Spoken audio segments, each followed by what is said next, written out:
এইরকম একটা ভর্তা থাকলে গরম ভাতে আর কিচ্ছু লাগবে না। তো চলুন শুরু করা যাক। প্রথমেই কড়াই গরম করে আমি কিছুটা শুটকি চিংড়ি খুব ভালো করে ধুয়ে দিয়েছি এখানে বেশ কিছুটা রসুন আর দিয়েছি কয়েকটা কাঁচা লঙ্কা। আর শুটকি চিংড়িগুলো আমি গরম জলে 5 মিনিট ভিজিয়ে রেখে তারপরে খুব ভালো করে ধুয়ে নিয়েছি।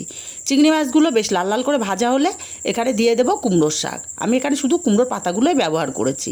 খুব ভালো করে নাড়াচাড়া করে মিশিয়ে দেবো। খুব ভালো করে নাড়াচাড়া করে মিশিয়ে দেওয়ার পর এখানে দিয়ে দেব হাফ চামচ পরিমাণে হলুদ।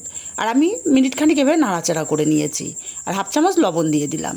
লবণ আর হলুদটাকে দিয়ে নাড়াচাড়া করে বেশ ভাজা ভাজা করে নেব। ঠিক এরকম ভাজা ভাজা হয়ে গেলে নামিয়ে ঠান্ডা করে নেব। তারপরে সরাসরি মিক্সচার জারের মধ্যে দিয়ে দেব। তবে ঠান্ডা করেই কিন্তু এখানে দিতে হবে। একদম মিহি করে পেস্ট তৈরি করে নিয়েছি। ঠিক এরকম শুকনো শুকনো করে পেস্টটা রেডি করে নিতে হবে। এরপর একটা কড়াই গরম করে দিয়ে দেবো সর্ষের তেল। যে কোনো ভর্তাতে সর্ষের তেলটাই দিতে হয়, তাহলে টেস্টটা খুবই ভালো আসে। আর তেলের পরিমাণটা একটু বেশিই দিয়েছি। তেলটা গরম হলে কিছুটা কালো জিরে আর একটা শুকনো লঙ্কা ছিঁড়ে দিয়েছি একটা পেঁয়াজ কুচি। পেঁয়াজ কুচিটাকে বেশ লাল লাল করে ভেজে নেওয়ার পর এখানে বেটে রাখা কুমড়োর শাকগুলো দিয়ে দিলাম।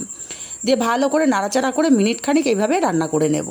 একটু শুকনো শুকনো হয়ে আসলে তারপর চেক করে এখানে পরিমাণ মতো লবণটা দিয়ে দেব। আমার এখানে লবণ একটু লাগবে। আমি কুমড়ো পাতা ভাজার সময় লবণ দিয়েছিলাম। আমি পরিমাণ মতো লবণ এখানে দিয়ে দিলাম। লবণটাকে দিয়ে নাড়াচাড়া করে আরও মিনিটখানিক এভাবে রান্না করে নিয়েছি। আর কড়ার গা থেকে ছেড়ে দিয়েছে। এখন আলাদা পাত্রে উঠিয়ে নিয়ে পরিবেশন করার জন্য রেডি কুমড়ো শাকের ভর্তা।